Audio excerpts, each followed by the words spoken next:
lamma dakhala, pada saat masuk an-nabiyyu Nabi sallallahu alaihi wasallam al-baita, ke dalam Baitullah, ke Ka'bah, doa beliau memohon, berdoa di nawahihi, di sudut-sudut itu Ka'bah, kulihat keseluruhannya. Walam yusalli, dan beliau tidak sholat, hatta kharaja, sehingga keluar dari dalam Ka'bah itu. Falamma kharaja, maka pada saat beliau keluar dari Ka'bah itu, rakaat beliau ruku, artinya sholat, rakaat ini 2 rakaat, di kubulil Ka'bati, di depan Ka'bah itu. Waqala, dan beliau bersabda, hadhi al-qiblat, inilah kiblat. Itu kata beliau seperti itu. Komentar saat beliau keluar.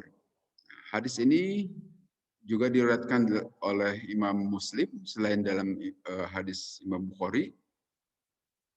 Ini memberikan berita kepada kita bahwa Rasulullah Sallallahu Alaihi Wasallam masuk ke dalam Ka'bah juga, dalam arti tidak ada sesuatu yang, kalau sebelumnya pada zaman jahiliyah itu di dalam Ka'bah itu ada sejumlah patung, ada 3 setidaknya. Ada Hubal, ada Manat, ada Lata Uzza. Kalau Hubal adanya di Taif nanti. Ada 3 patung yang besar-besar. Pada saat Futuh Mekah itu dikeluarkan, dihancurkan patung-patung itu. Nah, setelah tidak ada patung-patung itu, Rasulullah juga masuk ke dalamnya. Nah, dalam hadis yang lain disebutkan bahwa Rasul juga sholat di dalam Ka'bah. Dengan penghadapan di dalam Ka'bah itu tidak saja ke satu sisi, tapi bisa ke berbagai sisi. Karena bebas di dalam Ka'bah itu mau menghadap kemanapun, itu bisa sholat. Tapi dalam hadis ini disebutkan Nabi Shallallahu Alaihi Wasallam tidak melakukan sholat di dalam Ka'bah, hanya berdoa saja di setiap sudut atau di setiap pojok Ka'bah itu, di keseluruhannya. Nah, baru sholat itu beliau setelah keluar dari dalam Ka'bah. Penjelasan di sini, kemudian Rasulullah menyebutkan hadhihi al-qiblatu, inilah kiblat. Artinya kiblat itu al-isyaratu ilal Ka'bati, Rasulullah berisyarat Ka'bah inilah kiblat kaum muslimin. Nah, yang dimaksud di sini nanti diterjemahkan begini oleh Imam Ibnu Hajar Al-Asqalani dalam kitab Fathul Bari. Al-murad bidzalika takriru hukmil intiqali an baitul muqaddasi. Itu adalah semacam penetapan bahwa Ka'bah ini sudah menjadi kiblat kaum muslimin sebagai ganti dari Baitul Muqaddas. Kita tahu waktu awal pertama Rasulullah ke Madinah itu, beliau itu menghadap sholatnya itu masih ke Baitul Muqaddas. Dan juga nanti diceritakan, sewaktu beliau juga masih di Mekah, itu memang beliau sholat di Baitullah. Sholat di Baitullah, artinya di Masjidil Haram, yang jangan bayangkan Masjidil Haram zaman Nabi seperti Masjidil Haram sekarang. Belum ada dinding-dindingnya, masih terbuka saja gitu kan. Hanya ada Ka'bah saja di dalamnya itu. Nah, saat itu Nabi SAW juga diceritakan dalam kitab Fathul Bari ini menghadapnya tetap ke Baitul Muqaddas, ke Masjidil Aqsa sekarang ini. Tetapi supaya dua-duanya terhadapi, kita tahu dari Mekah ke Baitul Maqdis itu menghadap ke utara. Nabi suka sholatnya di bagaimana supaya menghadap, bisa dua-duanya, bisa menghadap Ka'bah dan juga ke Baitul Muqaddas. Sehingga dari arah yang menghadap ke utara ke Baitul, jadi dua-duanya Ka'bah itu dihadapi dan Baitul Muqaddas juga begitu. Tetapi setelah masuk ke Madinah, beliau itu ya sepenuhnya ke Baitul Muqaddas menghadap kiblatnya itu. Dan kita tahu Madinah itu ada di tengah-tengah antara Syam, antara Palestina dan Mekah. Sehingga kalau menghadap ke Baitul Muqaddas tentu saja membelakangi Ka'bah. Beda dengan waktu di Mekah. Kalau waktu di Mekah itu beliau bisa dua-duanya dihadapi, itu kan. Nah, sehingga pada saat itu disebutkan di dalam surat Al-Baqarah nanti cerita perpindahan kiblat itu, Nabi SAW itu selalu memohon kepada Allah supaya kiblat ini dialihkan, wahai Allah, jangan lagi ke Baitul Muqaddas, inginnya ke Ka'bah. ke Baitullah. Nah, kemudian nanti ada penjelasan di dalam surat Al-Baqarah itu ayat 140-an itu disebutkan di sana bahwa pawalli wajhaka syatrul masjidil haram. Maka hadapkanlah sekarang wajahmu itu adalah ke Masjidil Haram, yaitu ke Ka'bah. Kemudian juga disebutkan di sini wakil al-muradu anna hukma man syahadal baita wujub muwajhati ainihi jazman bi khilabil ghaib. Nah, pernyataan Rasul tadi bahwa hadhihi al-qiblat itu pernyataan dari Nabi bahwa siapapun orang yang sholat di dalam Masjidil Haram itu harus persis menghadap Ka'bah. Tidak boleh tidak, kan? Makanya di dalam Masjidil Haram itu berkeliling, semuanya menghadap ke sudut yang sama, yaitu ke Ka'bah. Karena pernyataan Nabi itu al-isyarah ilal Ka'bah hadhi al-kiblatu, inilah kiblat. Artinya setelah menyatakan kiblat saat ini itu adalah Ka'bah, maka setiap sholat siapapun orang yang ada di dalam Masjidil Haram itu harus menghadap ke Ka'bah. Tidak boleh tidak. Beda dengan orang yang goib. Arti goib itu jauh dari Masjidil Haram seperti kita inilah. Kita ini menghadap Masjidil Haram, kalau syukur-syukur bisa persis menghadap ke Masjidil Haram, bahkan disebutkan di sini harus persis ke Ka'bah. Padahal Ka'bah itu kan dilihat dari seluruh muka bumi ini kecil saja gitu kan. Kita mau menghadap persis itu bagaimana kesulitan gitu kan. Sehingga di dalam hal ini syatroh saja. Syatroh itu arah ke arah Masjidil Haram. Sebetulnya kemarin tuh hari Jumat kemarin kalau di kita pas asar jam 4 di Mekah itu pas pukul 12 itu kemarin itu Ka'bah persis ada di matahari persis ada di atas Ka'bah. Sehingga kalau kemarin kita mengukur bayangan benda-benda yang ada di kita ini itu persis menghadap Ka'bah itu kalau ingin, cuma ya kadang sinar mataharinya tidak begitu terang gitu kan. Kalau mau mengukur sebetulnya dalam setahun itu ada 2 kali peristiwa matahari itu persis di atas Ka'bah. Kalau di sana beda waktunya itu kan 4 jam. Di Mekah pukul 12, di sini pukul 4 asar. Nah, pada saat itu diukurlah bayangan benda-benda yang ada di sekitar kita itu persis menghadap Ka'bah. Tapi menurut para ulama di sini bahwa tidak apa-apa, tidak persis menghadap Ka'bah itu. Yang penting itu mengarah ke kiblat bagi kita. Nah ini, hadis ini menyatakan, karena ini rangkaian pembahasan tentang sholat, kemarin tentang aurat, sekarang tentang kiblat. Artinya salah satu syarat sah sholat itu adalah menghadap kiblat. Tidak boleh tidak, harus menghadap kiblat, kecuali kita tidak tahu. Dengan catatan kalau kita berada di dalam Ka'bah harus di dalam Masjidil Haram harus persis menghadap Ka'bah, tetapi kalau di sekitarnya halal Ka'bah, balil Ka'bah nafsuha. Bisa menghadap ke arahnya itu. Dalam hadis yang lain disebutkan begini, Ra'aitu Rasulullah sallallahu alaihi wasallam yusalli ila babil Ka'bah wa huwa yaqulu ayyuhan nas innal baba kiblatun. Kiblatul bait. Aku melihat Rasulullah, kata seorang sahabat Abdullah bin Habsyi, beliau sholat ila babil Ka'bah menghadap ke pintu Ka'bah. Itu yang di pintu Ka'bah itu yang multazam, kita kenal juga kan. Yang tempat ijabah doa itu, multazam. Wahwa yaqulu, kemudian beliau bersabda, ayyuhan nas, hai orang-orang manusia, sesungguhnya pintu Ka'bah ini adalah kiblat.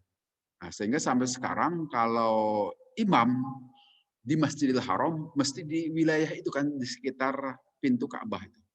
Ya artinya di yang dekat Hajar Aswad itu, mesti di situ posisi imam.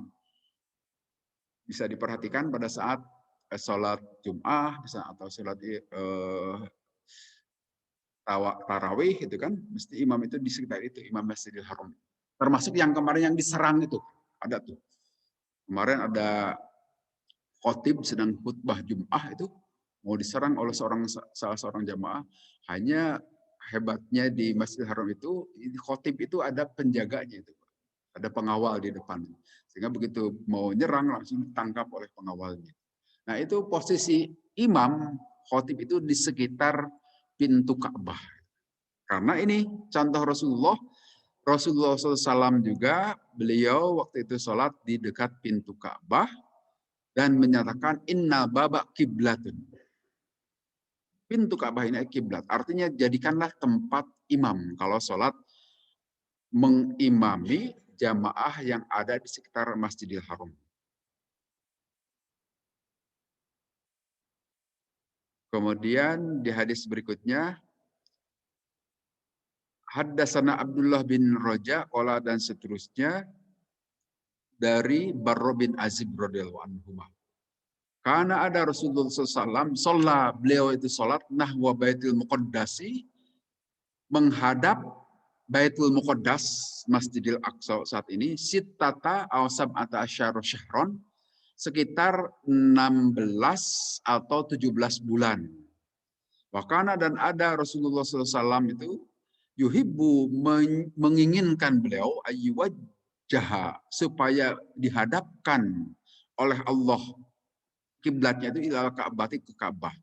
Anjalallah maka Allah menurunkan ayat qad nara taqalluba wajhika fis sama. Ini dalam surat Al-Baqarah. Sungguh kami telah melihat perubahan wajahmu wahai Nabi ke langit. Artinya Nabi itu berulang kali memohon kepada Allah menghadap ke langit, mohon supaya kiblat itu dipindahkan ke Ka'bah. Watawajjaha, maka Nabi SAW menghadap nahwal Ka'bati, akhirnya dikabulkan oleh Allah ke arah Ka'bah. Waqala supaha'u, dan berkata orang-orang bodoh minan nasi, dari orang-orang dari manusia, wahum, dan mereka itu al-Yahudu, kaum Yahudi, di ayat sama di Al-Baqarah, ma wallahum, surat Al-Baqarah nih. Apakah gerangan yang memalingkan mereka Nabi sallallahu alaihi wasallam dan kaum muslimin an qiblatihim, dari kiblat mereka yaitu Masjidil Aqsa allati kanu 'alaiha, yang dahulu mereka menghadap ke sana. Qul, katakanlah olehmu wahai Nabi, lillahi milik Allah al-masyriq, timur, wal maghribu, dan barat. Yahdi, Allah memberikan hidayah, man, kepada orang yasha'u, yang Allah kehendaki, ila siratal mustaqim, ke jalan yang lurus. Fasolla, maka sholat ma'an Nabi, beserta Nabi, rajulun, seseorang, summa kharaja, kemudian dia keluar, ba'da ma sholla, setelah sholat beserta Nabi, pamarro, maka si laki-laki tadi itu lewat, ala qaumin, ke satu kaum, minal ansori, dari kaum Ansor, bi sholat asri, waktu sholat asar, nahwa Baitul Maqdisi, itu jamaah kaum Ansor itu menghadap ke Baitul Muqaddas.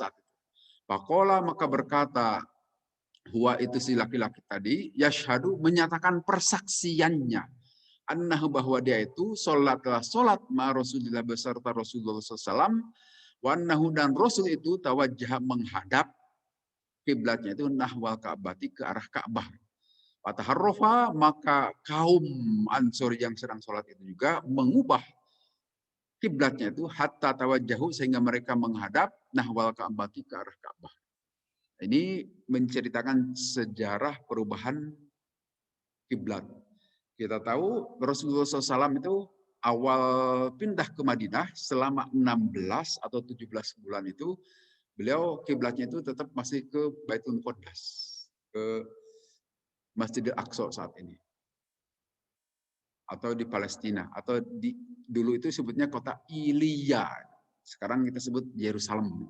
Kita Yerusalem. Dulu sebutannya kota Ilya, ke arah sana. Nah, kemudian Rasul itu berulang kali memohon kepada Allah supaya bisa dipindahkan arah kiblatnya itu ke Ka'bah. Berdoa sampai lama juga, tidak langsung Allah kabulkan ini. Apa sebab? Nah, dalam hal ini ada rahasianya juga. Waktu itu di Madinah itu kan sudah ada kaum Yahudi. Yahudi itu memang kiblat mereka sejak dahulu ke Baitul Maqdis atau ke Masjidil Aqsa dari dulu juga. Karena ya peninggalan Nabi Sulaiman, kemudian nabi-nabi yang lain itu berada di Masjidil Aqsa saat itu. Nah, waktu Nabi pindah ke Madinah atau ke Yasrib, nama sebelum diubah oleh Nabi, ke Yasrib, banyak orang Yahudi di sana. Nah, saat melihat kaum muslimin ternyata menghadap sholatnya itu juga ke Baitul Maqdis, orang-orang Yahudi senang. Jadi tidak mengganggu. Yahudi itu. Walaupun tidak langsung mereka masuk Islam, ya itu ada alasan tersendiri.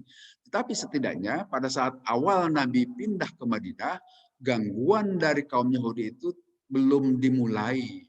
Mereka masih menerima kepindahan Nabi beserta para sahabat dengan baik-baik. Sebabnya karena toh kiblatnya sama dengan kita, gitu kan? Yaitu ke Baitul Maqdis. Tetapi Nabi Shallallahu Alaihi Wasallam itu lebih menyukai, menginginkan supaya kiblat itu ke Baitullah, di Ka'bah. Ya karena leluhur Nabi Shallallahu Alaihi Wasallam itu adalah Nabi Ismail. Nabi Ismail itu memang dari di Mekah sejak awal.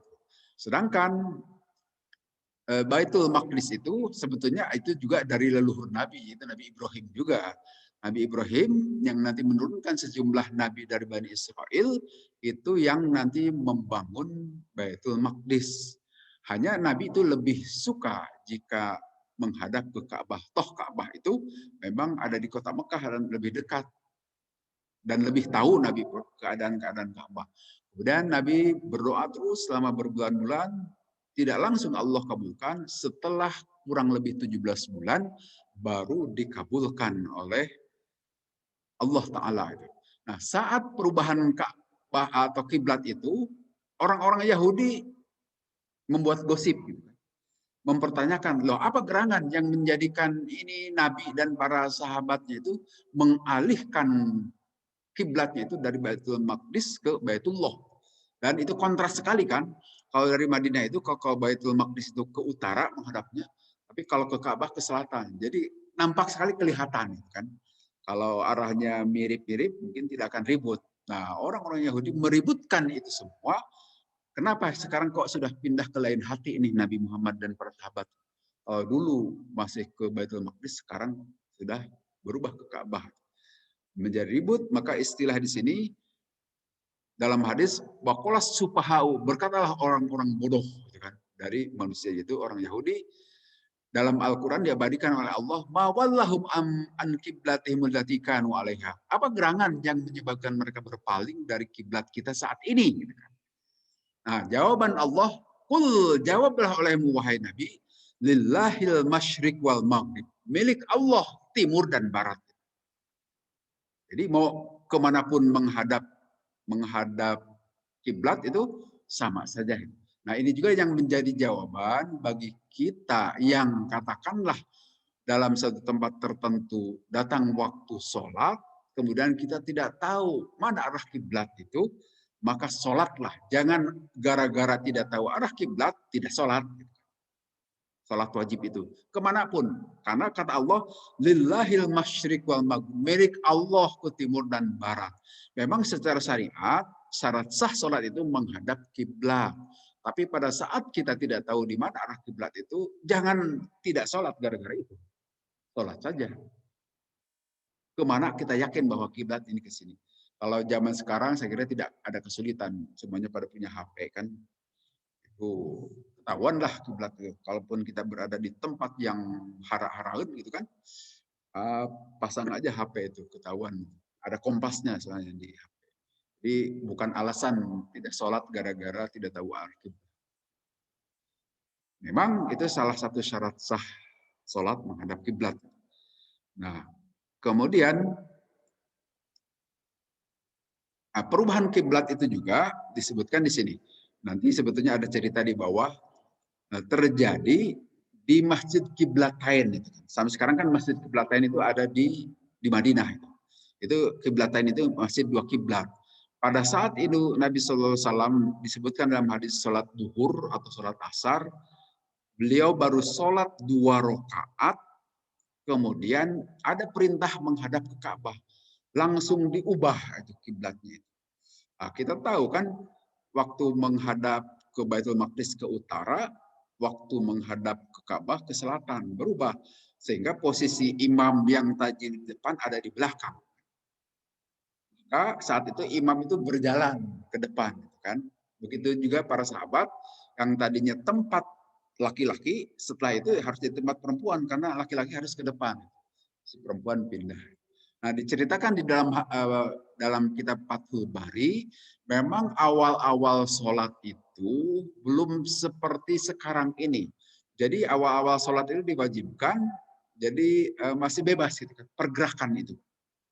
Kalau sekarang, menurut Imam Syafi'i, mazhab Syafi'i saja bergerak 3 kali saja bisa membatalkan di luar aturan sholat. Misalnya garuk gitu. Nah, suka banyak kita juga lihat tuh. Itu belum ngerti fikih sholat itu.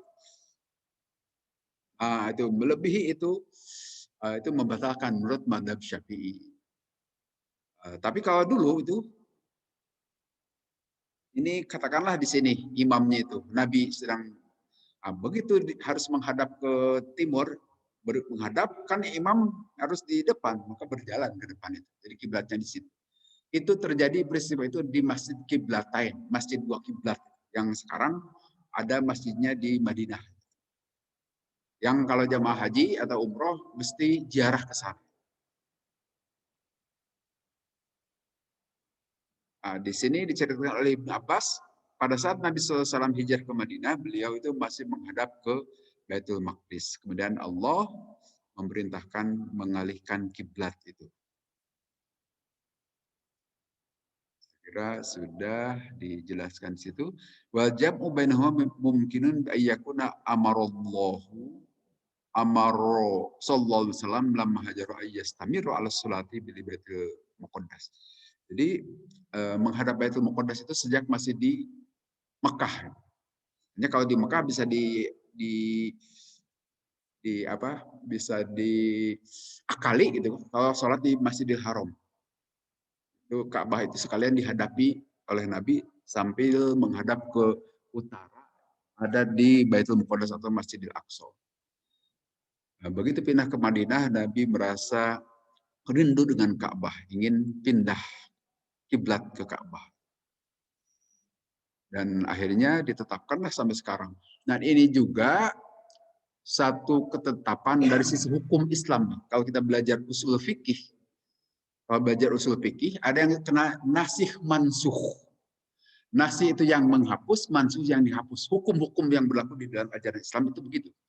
Tetapi yang punya hak menghapuskan hukum itu adalah Allah dan Rasulnya. Kita tidak berhak.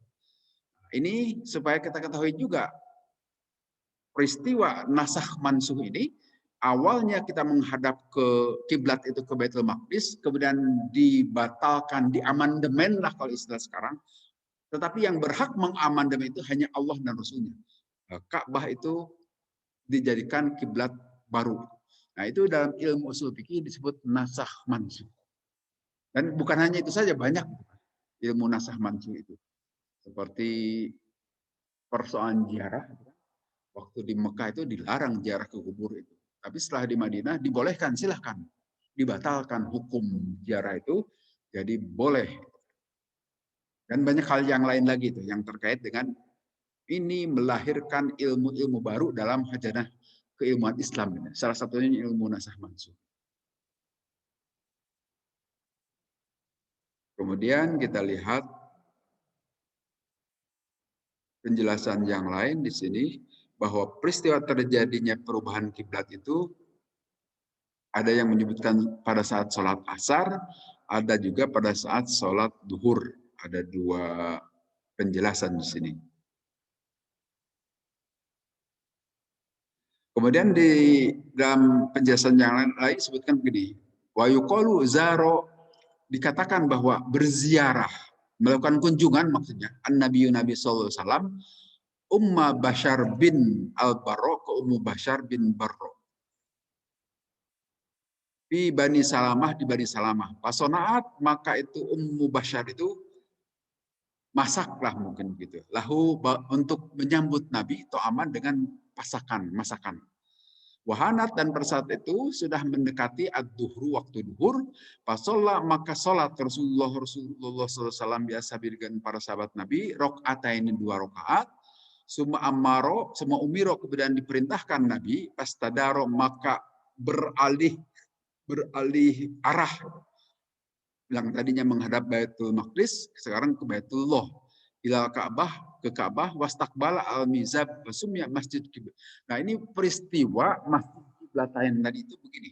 Jadi satu waktu Nabi Shallallahu Alaihi Wasallam beserta para sahabat melakukan kunjungan ke Bani Salamah.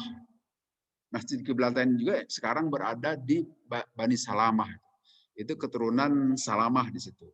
Nabi diundang oleh salah seorang sahabat perempuan di sini, tetapi Nabi datang beserta para sahabat yang lain, diundang untuk makan. Nah, pada saat makanan belum tersaji, tapi masih masak, itu yang punya rumah, sudah waktu duhur, sudah masuk.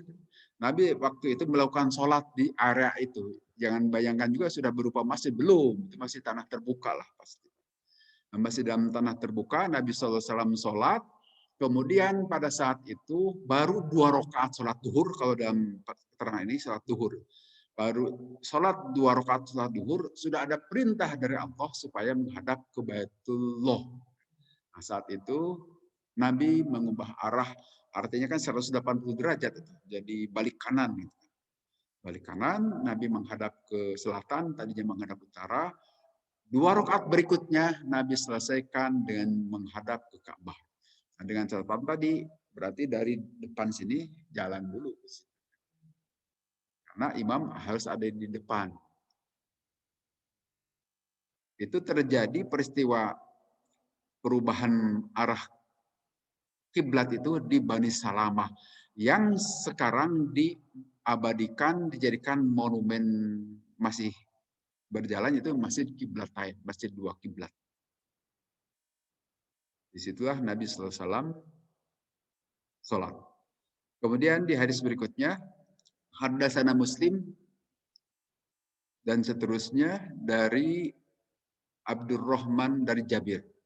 Oleh berkata Jabir, karena ada Rasulullah Sallallahu Alaihi Wasallam yusolli sholat Nabi ala rohilatihi, di atas tunggangannya, di atas kendaraan beliau. Hai sutawajahat, kemanapun arah itu kendaraan menghadap. Faida aroda, maka pada saat beliau menghendaki al tak sholat fardu, nazala maka turun beliau pastakbala, maka menghadap Nabi al kiblata ke kiblat. Ini hadis yang menyatakan sholat di atas kendaraan boleh. Nabi memberikan contoh zaman dahulu saja, sebetulnya kendaraan Nabi itu ya onta, gitu kan, yang sebetulnya ya bisa turun dulu, gitu kan. Tetapi Nabi ini contoh visioner, itu yang saya katakan. Artinya jauh melihat ke depan, ke ribuan tahun yang akan datang, ya zaman kita saat ini kan. Ada kendaraan yang kita tidak bisa turun dulu untuk sholat. Seperti kalau mobil masih bisa lah turun. Tapi yang jadi masalah kalau bus kan susah juga, supirnya bukan kita itu, yang punya bus. Tapi kendaraan yang tidak mungkin kita turun dulu untuk sholat, pesawat. Coba naik pesawat, mau sholat dulu, turun. Silahkan, terbang terus begini. Tidak mungkin, sehingga inilah contoh dari Nabi. Yang saya katakan betapa visionernya itu Nabi. Ya, tentu bukan Nabi karena itu petunjuk dari Allah. Jadi melihat ribuan tahun yang akan datang, atau ratusan tahun yang akan datang, bahwa umat Nabi SAW itu akan memiliki kendaraan yang tidak seperti kendaraan zaman Nabi. Kalau onta itu mungkin mirip-mirip sepeda sekarang, bisa disimpan dulu kan di pinggir, sholat saja turun dulu. Tetapi Nabi tetap sholat di atas onta. Kecuali beliau itu kalau mau sholat fardu mesti turun dari onta. Beliau sengaja menghadap kiblat dahulu. Nah, sehingga di sini disebutkan oleh Ibnu Hajar, wal hadis ini dalun, sebagai dalil ala adami tarkil istiqbalil kiblati fil fardhu, bahwa tidak boleh meninggalkan menghadap kiblat ke Ka'bah pada saat melakukan sholat fardu. Wahwa ijma'un, ini adalah ijma, kesepakatan para ulama. Lakin rukhsah fi syiddatil khauf, tetapi diberi kelonggaran, beri rukhsah, dispensasi pada saat sholat syiddatil khauf. Jadi begini, pada saat sholat sunat, kita mau melakukan sholat, di dalam kendaraan bebas. Misalnya begini, kita mau ke Surabaya kan naik kereta, itu kan menghadap timur itu. Biarkan saja kita menghadap timur. Atau naik mobil juga sama kan menghadap timur. Hanya kalau mobil sendiri ya bisa berhenti dulu. Gitu. Tapi kalau kita di atas kendaraan gitu, nggak apa-apa menghadap timur juga, sholat saja. Tapi kalau sholat fardu, Dan nampaknya kecil kemungkinan kita mau sholat sunat selagi dalam perjalanan aja, ngapain gitu. Jangankan sholat sunat, sholat fardu juga kadang-kadang ditinggal. Jadi dalam hal ini bukan nyindir itu, cuma mengingatkan saja. Cuma di sini pelajaran bagi kita, kalaupun ada yang mau melakukan sholat sunat, boleh bebas saja menghadap kemana. Kalau sedang di atas kendaraan, naik bis dan sebagainya. Tapi kalau sholat fardu, usahakan setidaknya saat takbir rotul ihram itu menghadap kiblat. Setelah itu yang kemana lagi? Nah, sekarang yang jadi persoalan kan sedang naik pesawat, sulit. Kalau naik kereta masih mungkin, apalagi kereta sekarang ini ada di restorasi seperti apalagi kereta-kereta eksekutif lah, Turangga atau Argo Gede. Nah, itu ada ruangan untuk sholat. Kalau kereta-kereta yang mahal itu nggak tahu, kalau kereta yang untuk rakyat itu mungkin berdesak-desakan itu. Nah, pada saat itu kalau menggunakan kereta-kereta yang ada tempat sholat, kita bisa sholat di tempat itu sehingga usahakan menghadap kiblat. Tapi dalam keadaan sulit seperti di pesawat, itu pesawat juga mahal juga, tapi ruangannya sempit, tidak seperti di kereta. Nah, dalam keadaan seperti itu, daripada meninggalkan sholat, sholat saja. Dengan catatan kita ingin menghadap kiblat, tapi kan tidak mungkin kita membolak-balikan karena kita juga tidak tahu persis kemana arah kiblat. Jadi sholat saja di situ. Nanti ada sebagian para ulama yang membuat pernyataan itu sholat lihurmatil waktu, sholat untuk menghormati waktu saja. Setelah di darat sholat lagi. Ada yang berpendapat seperti itu. Tapi sekali lagi ini bukan penjelasan dari Nabi, ini jelas hanya ijtihad saja. Kalau pada saat fardu usahakan kita menghadap kiblat. Ya kalau di kereta kan bisa dibalikan itu, atau bisa gantian, bisa dialih-alihkan arah kursinya, itu masih mungkin. Lihat situasi saja. Kemudian di hadis berikutnya, haddatsana Utsman, haddatsana Jarir dan seterusnya. Qala berkata Abdullah, berkata Nabi SAW, Sholat telah sholat an-Nabi Sallallahu Alaihi Wasallam, la adri zada au nakoso. Apakah Nabi itu menambah atau mengurangi? Falamma sallama, kemudian pada saat Nabi salam, kila diucapkan, ditanyakan kepada Nabi, ya Rasulullah, wahai Rasulullah, ahadasa fi sholati syai'un? Apakah ada hal yang baru dalam sholat ini? Kok jumlah rakaatnya tidak biasa? Ada keterangan lain sampai 5 rakaat. Qala, menjawab Nabi, wa madzaka, apakah gerakan yang terjadi?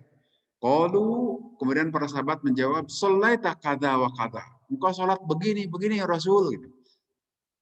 Nanti ada penjelasan, sholatnya kok ini sholat duhur atau asar jadi 5 rakaat.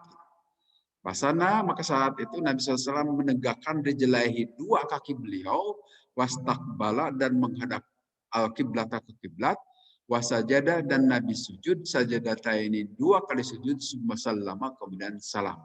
Falamma akbala, maka pada saat menghadap Nabi alaina kepada kami semua, biwajihi, dengan wajah Nabi, qala, bersabda Nabi, innahu, sesungguhnya, lau hadasa, kalaulah ada hal baru di salat, dalam salat, syai'un, sesuatu, lana ba'tukum, pasti aku akan memberitahukan kepada kalian semua.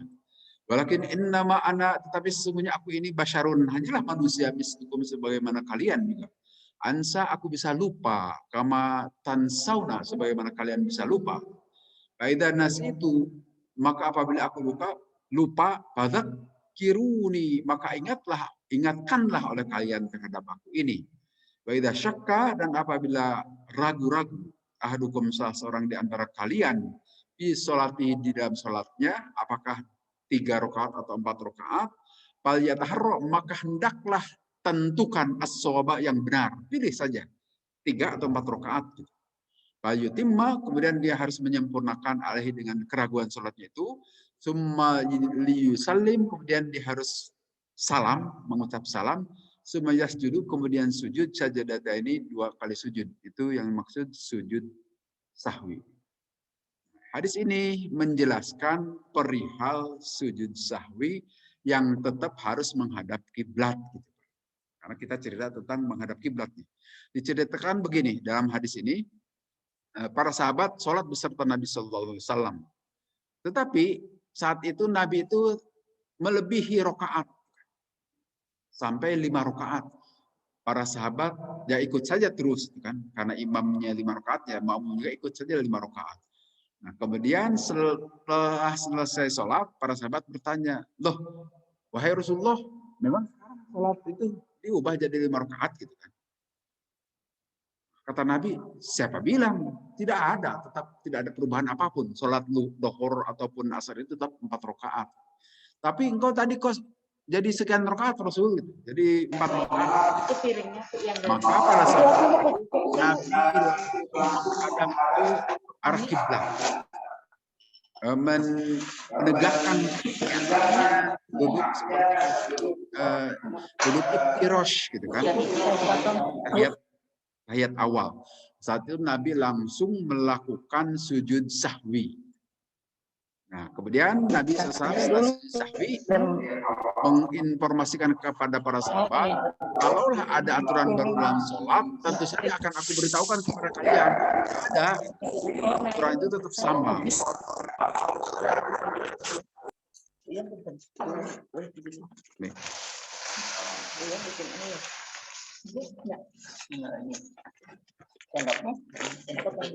Jadi waktu itu bukan di mute dulu para ibu supaya tidak sampai ke sini suaranya.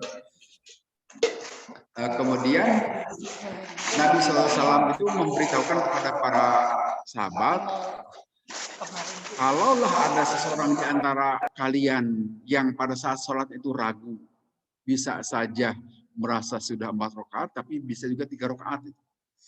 Itu bisa terjadi ke imam atau kepada seseorang yang sholat sendirian, kan? Itu bisa ragu. Maka pada saat seperti itu, yakinkan, ambil saja yang yakin menurut kita itu kan. Katakan 3 rakaat berarti harus tambah 1 rakaat lagi. Atau sudah 4 rakaat, ya sudah langsung diakhiri saja sholat. Hanya pada saat itu Nabi menganjurkan sujud sahwi kalau ada keraguan di dalam sholat kita itu. Nah, sujud sahwi itu nanti ada 2 macam. Salam dahulu, kemudian baru sujud sahwi. Tapi dalam keterangan hadis yang lain, sujud sahwi itu bisa dilakukan sebelum salam. Ada 2 macam sujud sahwi. Hanya kalau di hadis ini kan tadi yang sujud sahwinya itu Nabi melakukan itu setelah beres salam, kemudian sujud sahwi. Karena kelebihan rakaat. Tapi kalau kekurangan rakaat, katakanlah baru 3 rakaat, Rasul tadi sholatnya berdiri lagi, langsung aja sambung 1 rakaat. Setelah itu baru sujud sahwi.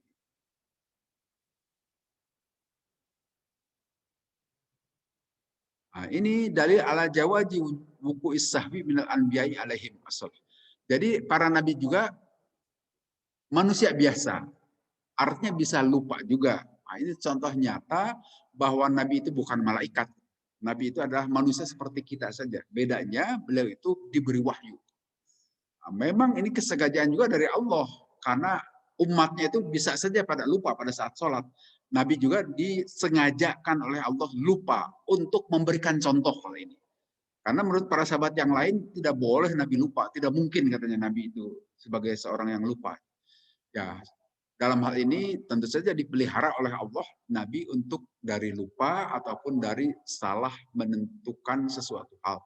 Tetapi karena umat beliau itu adalah manusia yang punya potensi untuk lupa, perlu juga diberi contoh Nabi lupa. Buktinya ya untuk kemanfaatan kita semua dalam keadaan lupa. Bagaimana caranya? Itu yang dicontohkan Nabi. Contoh langsung, bukan sekedar kata-kata, tetapi perbuatannya. Itu lebih kuat. Dan kemudian kita harus pada saat sholat itu ambil yang yakin saja. Karena apalagi sebagai imam kan kita tidak bisa ini 3 rakaat atau 4 rakaat. Kemudian kita nanya dulu ke belakang, para makmum udah berapa rakaat, kan tidak mungkin begitu ya. Nah, sudah yakinkan saja kita 3 rakaat.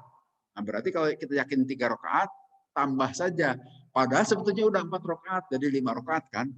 Nah, bisa saja nanti ada jamaah yang menyatakan subhanallah memberitahukan itu.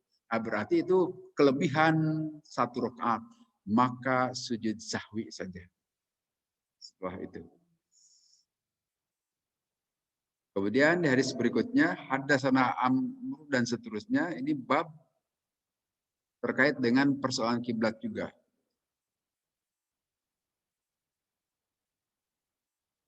Dari Anas bin Malik. Kalau berkata Anas, kalau berkata Umar Sayyidina Umar, kata Sayyidina Umar, wapaktu, aku telah ngepas, gitu kan. Robbi dengan Tuhanku, fi salasin dalam 3 hal.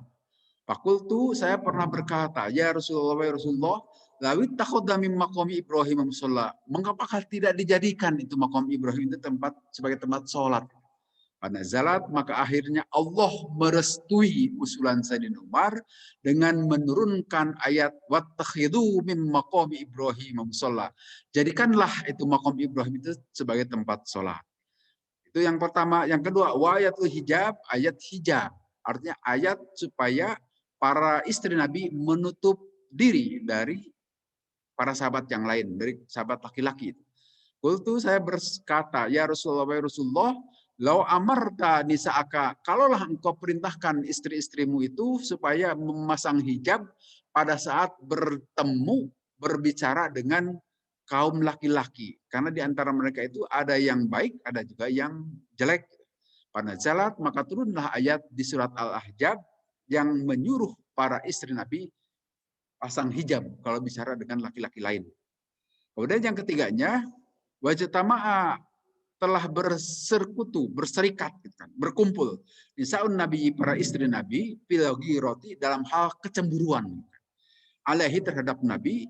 Fakultu, maka aku berkata lahuna, kepada para istri Nabi, asa robhu, bisa jadi mudah-mudahan Tuhan Nabi SAW itu, yaitu Allah, intolakokunna, mengizinkan Nabi menalak kalian semua, hai para istri Nabi, ayub dilahu, supaya Allah menggantikan kepada Nabi azwaja, dengan istri-istri khairan, yang lebih baik dari kalian, min kunna, daripada kalian. Panazalat, maka turunlah hadil ayat ini. Nah, ini hadis ini memberitahukan keistimewaan Sayyidina Umar bin Khattab. Sayyidina Umar itu salah seorang sahabat. Beliau itu adalah seorang yang temperamental, gitu kan. Semangatnya demikian tinggi, gitu kan. Tetapi dalam beberapa hal beliau punya keistimewaan. Sejumlah usulan yang disampaikan oleh beliau kepada Rasulullah langsung direspon oleh Allah, gitu, dengan cara menurunkan ayat-ayat Quran. Sehingga ini kehebatan Sayyidina Umar. Nanti ada hadis yang lain itu, Sayyidina Umar kata Rasulullah, kalaulah jin atau iblis itu bertemu Sayyidina Umar, ketakutan itu iblis itu. Tidak mau berpapasan dengan Sayyidina Umar. Padahal terhadap Rasulullah aja itu jin itu mau mengikuti sebagai jin korin, walaupun tentu saja dipelihara oleh Allah. Kalau Rasulullah itu tidak akan diganggu oleh jin. Tetapi salah seorang sahabat yang istimewa di kalangan sahabat Nabi itu adalah Sayyidina Umar, yaitu segan jin-jin itu, atau dalam hal ini setan, untuk mengganggu Sayyidina Umar. Saking hebatnya iman Sayyidina Umar. Nah, keistimewaan yang lain ini adalah 3 hal. Sayyidina Umar itu pernah usul kepada Rasulullah, wahai Rasul, gimana itu makom Ibrahim yang ada di Baitullah itu, supaya jadikan tempat sholat saja. Saat itu belum ada ketetapan. Maka yang merespon itu adalah Allah langsung, dengan menurunkan ayat wattakhidhu min maqami Ibrahim musalla.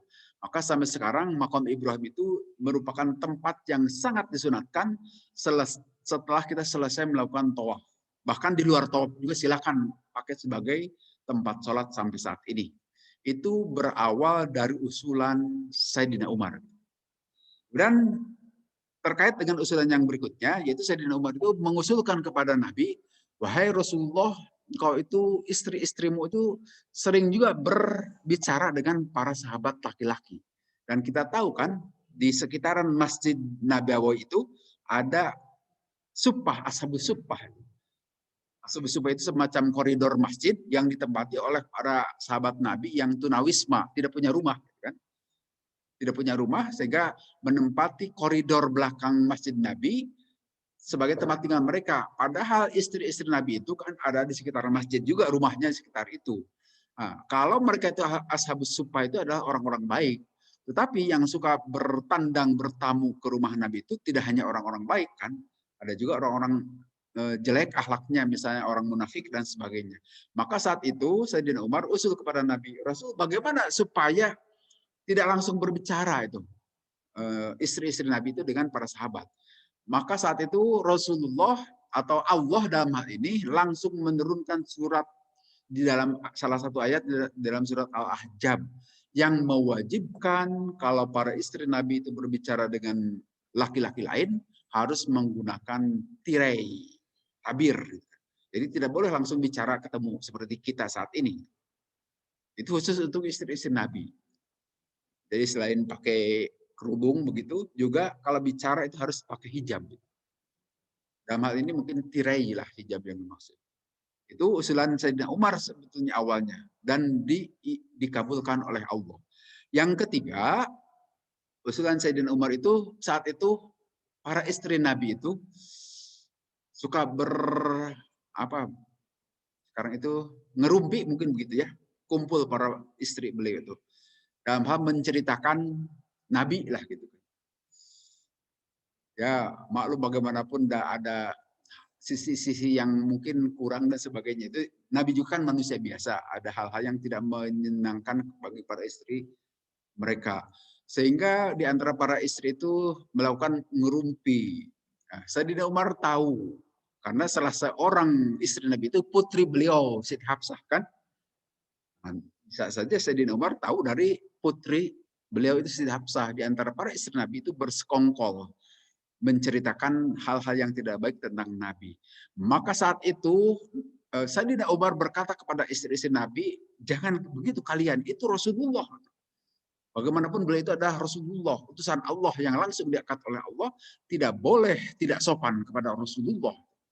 Kalau begitu, nanti saya minta kepada Rasulullah supaya kalian semua diceraikan saja udah. Biar nanti Allah menggantikan kalian dengan istri-istri yang lebih baik.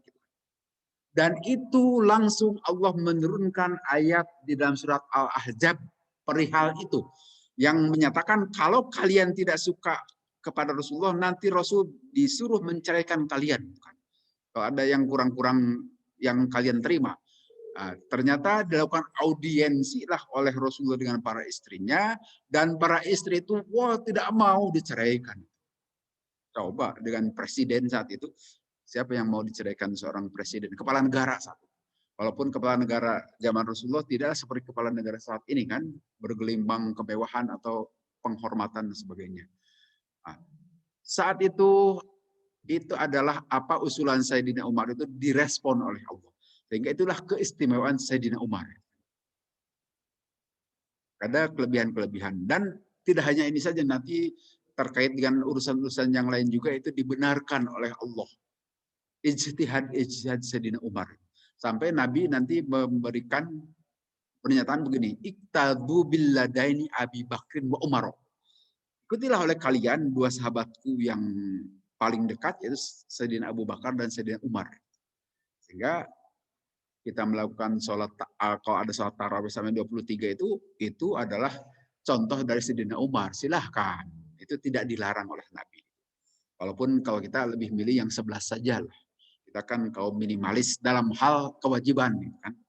Kewajiban yang sedikit-sedikit saja, tapi urusan hak, ingin maksimal biasanya.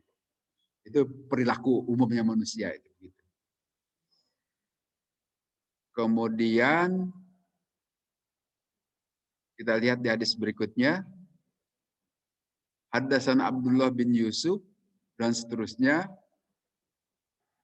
dari Abdullah bin Umar, putranya Sayyidina Umar. Qala berkata itu Abdullah bin Umar, bainan nasu bi Qubain, pada saat orang-orang para sahabat Nabi itu berada di Kuba, fi sholatis subhi, pada saat sholat subuh, pada saat itu ja'ahum, datang kepada orang-orang yang sedang sholat di Kuba itu, atin seorang yang datang. Qala kemudian berkata orang yang datang itu, berkata, Inna Rasulullah, sungguhnya Rasulullah SAW, qad unzila, sungguh telah diturunkan alaihi kepada Rasulullah, al-lailata, tadi malam, Quran, ayat Quran, wa qad umiro, dan sungguh telah di, disuruh, diperintahkan Rasulullah ayastakbila untuk menghadap al-Ka'bah ke Ka'bah. Pastakbaluha, maka para sahabat saat itu langsung menghadap ke Ka'bah dalam salatnya. Wakanat, dan ada wujuhum, wajah-wajah para sahabat itu ila Syami, menghadap ke Syam. Pastadaru, pada saat itu membelakangi ilal Ka'bah, ke Ka'bah. Ini berita berikutnya, informasi keharusan menghadap Ka'bah itu tidak langsung tersebar saat itu. Nah, kita tahu untuk menyebarkan informasi itu ya harus melalui inkig lah mungkin dengan Pak. Harus dikasih tahu melalui kunjungan kan. Tidak seperti sekarang pakai WA saya disebarkan langsung nyebarkan sedunia itu.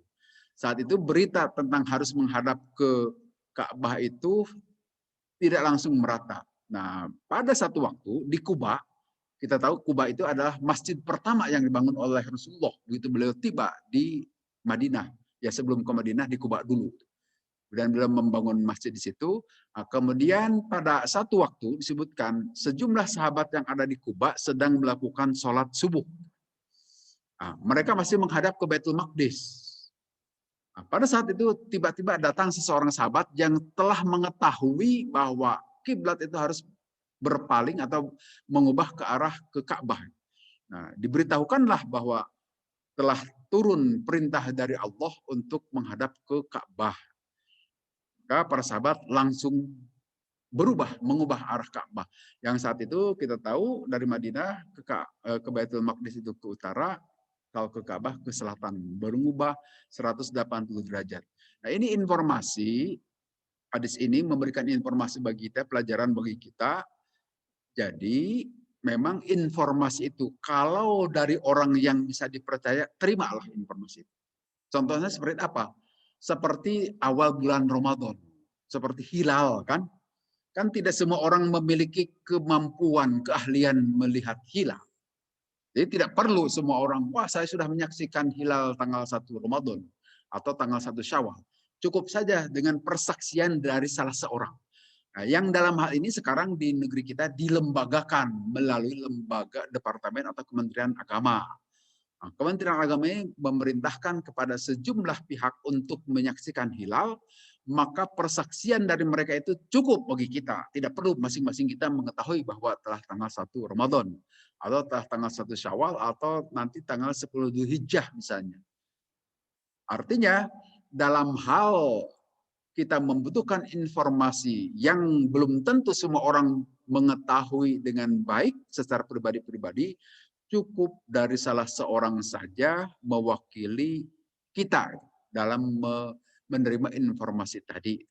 Tetapi di sisi lain nanti dalam surat Al-Hujurat Allah juga mewanti-wanti, idza ja'akumul, apabila datang idza ja'akum al-fasiku, orang-orang fasik membawa berita, maka fatabayyanu, harus lakukan tabayyun. Memang kalau ada berita itu tidak boleh langsung diterima juga, silahkan lakukan tabayyun kan. Kecuali kalau orangnya itu terpercaya seperti lembaga Kementerian Agama, saya kira itu terpercaya. Tanpa dilakukan tabayun juga, yakinlah itu. Mesti orang-orang yang terpercaya. Toh sudah melalui sumpah dan ini lembaga resmi, masa berbohong kan gitu. Tetapi kalau berita itu datang dari perorangan atau dari lembaga-lembaga yang tidak jelas, itu perlu dilakukan tabayun. Itu ajaran Islam begitu. Silahkan terima berita informasi itu, tetapi lakukan tabayyun. Nah, dalam hal ini bagi kita mungkin istilah sekarang, jangan terima begitu saja berita-berita yang belum jelas, atau dengan kata lain hati-hati dengan berita-berita hoax gitu. Tapi kalau berita itu benar, terima dengan catatan harus dilakukan tabayyun. Itu saya kira pelajaran yang bisa kita ambil dari hadis ini. Karena tadi kan seseorang saja datang ke jamaah yang ada di Kuba memberitahukan bahwa sekarang kiblat sudah beralih ke Masjidil Haram. Maka para sahabat yang lain tidak banyak protes langsung saya beralih. Nah, ini juga salah satu sifat para sahabat Nabi waktu itu yang perlu kita teladani. Kalau itu perintah dari Allah dan Rasulnya, jangan banyak protes. Terima saja. Tapi kalau perintah itu dari hasil perintah manusia, istihad, ya bolehlah diprotes. Artinya dalam hal ini, kalau berhadapan dengan perintah Allah dan Rasulnya, kecilkan ego kita itu. Kan kita kadang-kadang menyamakan saja ego itu, ego pribadi itu, apakah ketentuan dari Allah atau dari manusia, disamakan saja ego. Kita tolak dahulu gitu kan, umumnya gitu kita. Yaitu sifat kelembaman manusia itu umumnya begitu. Tetapi kalau kita sebagai manusia beriman, pada saat kita tahu bahwa ini memang perintah dari Allah, Rasulnya, kecilkan ego kita itu. Banyaklah dalam kegiatan sehari-hari. Misalnya, ya contohnya ini menghadap kiblat ini.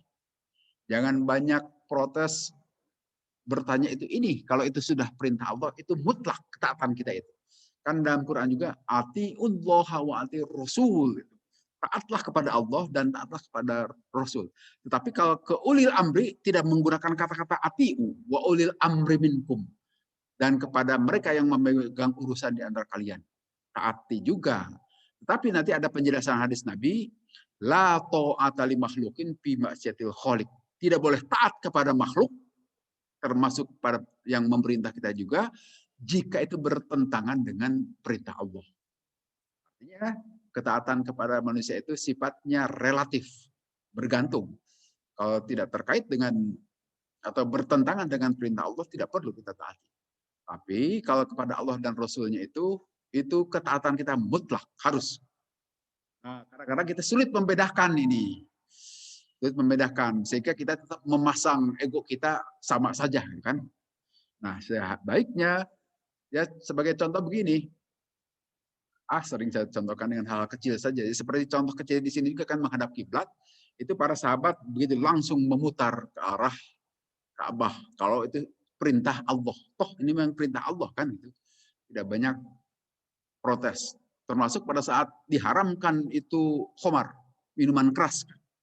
Padahal sudah mendarah daging kebiasaan bangsa Arab saat itu, minum minuman keras biasa itu. Tapi begitu turun perintah bahwa innamal khamru wal maisiru rijum min amali syaitan atau pajatanibu, jauhilah itu stok-stok cadangan minuman keras yang masih ada di rumah dalam bentuk kendi-kendi mungkin gitu, langsung dibawa keluar dan dibuang oleh para sahabat. Setelah tahu bahwa itu turun ayat yang mengharamkan pajatanibu. Gitu sikap para sahabat itu. Hebatnya itu. Taat kepada Allah dan Rasulnya itu benar-benar. Nah, seharusnya itu juga sikap kita, walaupun sekali lagi itu kita tidak gampang seperti itu. Kadang-kadang masih suka nawar-nawar kita. Ayo sholat berjamaah nanti dulu. Itulah maksud saya itu. Sholat itu adalah perintah Allah itu jelas. Ya memang fleksibel sih Allah memang dalam memerintah.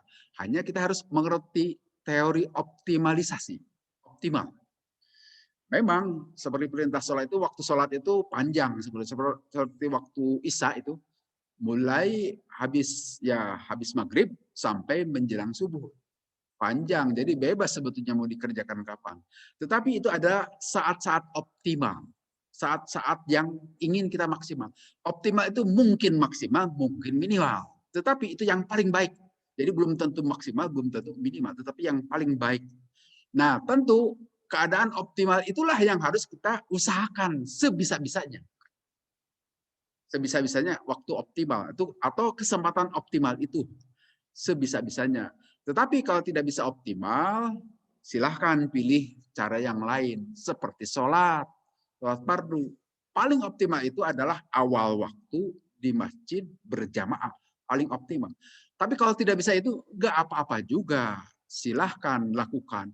Hanya pertimbangannya jangan pertimbangan ego pribadi tadi. Nah, ini yang suka di kita itu lebih mengedepankan ego. Tapi harus alasan-alasan syar'i itu baru diterima. Bisa dipertanggungjawabkan nanti di akhirat maksudnya begitu. Kalau pertimbangannya ego pribadi, nanti disintrek ku Allah di akhirat. Dan seterusnya.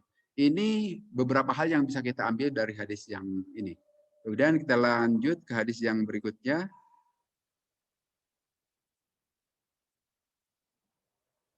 Haddasana Musaddad dan seterusnya. Dari Ibrahim bin Alqamah, dari Abdullah. Telah sholat. An-Nabi Nabi SAW, ad-duhra sholat duhur, khomsan 5 rakaat. Faqalu, maka bertanya pada sahabat, uzida bis sholati, apakah ditambah sholat itu, wahai Rasulullah? Ola, menjawab Rasulullah, wa madaka, apakah gerangan yang terjadi? Qalu, menjawab para sahabat, sholaita khomsan, engkau telah sholat 5 rakaat. Fasana rijlahi, kemudian Rasulullah menegakkan 2 kaki beliau dan sujud 2 kali sujud. Ini penjelasan dari hadis yang di atas tadi, bahwa di hadis di atas tidak dijelaskan apa yang terjadi, tetapi di hadis ini dijelaskan memang 5 rakaat Nabi melakukan sholat. Kemudian para sahabat bertanya, dan ini juga kritis nih para sahabat itu, Pak. Zaman Nabi itu begitu, suka kritis para sahabat itu. Artinya kalau ada sesuatu yang tidak dimengerti langsung bertanya. Itu bagus, itu harus begitu. Mempertanyakan kebijakan kepada pemerintahan itu boleh, seperti para sahabat, termasuk dalam hal-hal ibadah. Silakan tanyakan kepada pembuat keputusan. Nah, Nabi saat itu ditanya begitu dan menjelaskan. Ini saya kira umat terbaik, itulah umat khair ummatin, kali itu umat terbaik. Artinya di satu sisi kita wajib taat kepada pemerintah, wajib taat kepada imam, gitu kan. Tapi pada saat imam melakukan sesuatu yang salah, tidak apa-apa kita koreksi, beritahu juga itu. Jangan alergi juga sebagai pemimpin atau imam. Kalau ada yang salah, harus siap menerima koreksi. Tetapi koreksinya juga yang benar juga. Gitu kan. Jangan asal baca subhanallah. Tapi betul ada kesalahan yang terjadi. Itu saya kira cerminan untuk kehidupan kita sehari-hari. Silahkan saling memberitahu. Itu sebetulnya kuntum khair ummah. Kalian itu adalah umat terbaik. Jadi terjadi dinamika di antara kita. Tidak ada yang mutlak benar di antara kita itu. Walaupun sebagai penceramah belum tentu. Salah juga bisa kan. Atau sebagai pemimpin bisa salah juga. Atau orang sebagai jamaah biasa belum tentu salah juga. Tapi dalam hal ini terjadi dinamika. Itu saya kira ajaran Islam yang diajarkan oleh Nabi saat awal-awal seperti itu. Para sahabat suka bertanya langsung kepada beliau terkait hal-hal yang tidak jelas. Dan Nabi memberikan jawaban. Kemudian di hadis berikutnya, Haddatsana Qutaibah dan seterusnya. Dari Anas, anna Nabi sesungguhnya Nabi SAW ro'a, melihat Nabi, nukhomatan ada ruhak, apa ya ruhak itu? Dahak. Dahak, fil kiblati di arah kiblat. Pasyakko, maka Nabi tidak enak hati itu. Dalika dengan melihat ada dahak alaihi di masjid itu. Hatta ru'ya, sehingga terlihat di wajah Nabi tidak senang. Kok jorok amat ini jamaah itu. Buang-buang dahak di masjid. Akahu, kemudian Nabi menyingkirkannya jadi menggunakan tangan beliau. Jadi beliau singkirkan itu. Pakai tangan lagi. Tidak pakai sapu. Kalau kita mana mungkin pakai sapu lah pakai kita ya. Kaulah kemudian beliau bersabda, in ahadakum, in akhodakum, in ahdakum, sungguhnya salah seorang di antara kalian, idza qoma, apabila berdiri fi salati dalam salatnya, fa innahu, maka sungguhnya dia itu yunaji, sedang bermunajat, sedang berkomunikasi, robbahu dengan Tuhannya. Oh inna robbahu, atau sesungguhnya Tuhan itu, seseorang itu, bainahu, berada di antara dia, wa baina kiblati, dan di antara kiblat. Fala yazukonna, maka sekali-kali jangan meludah hadukum, salah seorang di antara kalian, kibala kiblatihi, di arah kiblatnya. Walakin anyasari, kalaupun mau meludah ke arah kiri saja. Autah takodamehi, atau di bawah 2 telapak kakinya saja. Suma akhoda, kemudian Nabi mengambil torpa ridaihi ke ujung sorban beliau itu, babasako, kemudian beliau meludah pihi menggunakan gitu aja, pakai ujung sorban beliau. Sumaroda, kemudian beliau mengembalikan Pak sebagian dari sorban itu abadin ke sebagian yang lain. Pakola, kemudian Nabi berkata, ayaf alu, atau kau lakukan hakada seperti ini. Nah kita tahu masjid zaman Nabi itu belum berlantai seperti lantai saat ini, masih tanah. Dan dinding-dindingnya juga ya dari pelepah kurma, kemudian atapnya juga begitu, jadi masih tanah saja. Sehingga di masjid itu kebiasaan para sahabat dahulu biasa meludah atau membuang dahak. Insya Allah di masjid kita nggak ada lah. Walaupun mau buang dahak, mesti ke bawah itu kan. Di masjid kita saat ini saya kira tidak akan ada lagi. Itu zaman Nabi. Karena ya mengenal masjid juga baru saja, kebiasaan di luar mesti dibawa-bawa. Nah, pada saat itu Nabi memberikan petunjuk. Kalau mau buang dahak, jangan di masjid. Sebetulnya perintah Nabi itu ingin seperti itu. Atau ini perintah yang langsungnya itu jangan ke arah kiblat. Jadi termasuk di luar masjid juga nanti menurut penjelasan di Fathul Bari, kalau kita mau nyiduh, gitu kan Pak, termasuk buang dahak, jangan diarahkan ke arah kiblat, tapi ke sebelah kiri saja, atau ke bawah dua kaki tadi itu. Usahakan ke sebelah kiri, walaupun kita tidak di dalam masjid. Ini penjelasan di bawah nih. Annal bazaqo fi kiblati haramun. Malahan disebutkan meludah ke arah kiblat itu haram. Sawun kana bil masjid amla, apakah di dalam masjid ataupun di luar masjid. Sekali lagi bagi kita saat ini tidak mungkin ya. Kecil kemungkinan lah ada yang meludah di masjid. Soalnya malu dengan dindingnya ini atau dengan lantainya ini. Apalagi ini marmer, membuang dahak di sini. Itu nanti ditangkap oleh orang Sukarapih semua. Siapa yang membuang dahak di sini? Tidak mungkin lah bagi kita saat ini. Nah, tetapi yang mungkin dilakukan itu kita membuang ludah atau dahak di luar masjid. Nah, di sini juga etikanya sebaiknya jangan menghadap ke kiblat. Gitu menurut Ibnu Hajar Al-Asqalani. Kemudian juga dalam Sahih Ibnu Huzaimah disebutkan begini. Dalam Sahih Ibnu Huzaimah, man tafala tijahal kiblati ja'a yaumil qiyamah wa tafaluhu baina ainaihi. Dalam hadis lain disebutkan, hadis sahih juga, siapa yang meludah ke arah kiblat, maka dia akan datang pada hari kiamah dan ludahnya itu akan ada di wajahnya. Ludah yang dahulu pernah dibuang ke arah kiblat, di hari kiamah dikembalikan. Jadi kalau nanti di yaumul kiamah, di hari hisab, itu orang itu penuh dengan ludah di wajahnya, itu tukang meludah ke arah kiblat atau ada dahak. Ini menurut hadis sahih loh Pak ya, hadis Ibnu Huzaimah. Kemudian juga disebutkan begini, termasuk nukhomah. Yub'asu sohibun nukhomah, akan dibangkitkan orang yang suka membuang dahak di arah kiblat, yaumal kiamati pada hari kiamah, wahia itu nukhomah itu atau dahaknya itu, fi wajhi ada di dalam wajahnya. Jadi selama hidup berapa kali meludah ke arah kiblat itu akan dikumpulkan. Mungkin bisa lebih dari 2 liter tuh ada di sini. Kalau kebiasaan itu diteruskan. Dahak dan ludah. Saya tertutup matanya sehingga tidak bisa jalan tuh di yaumul hisab.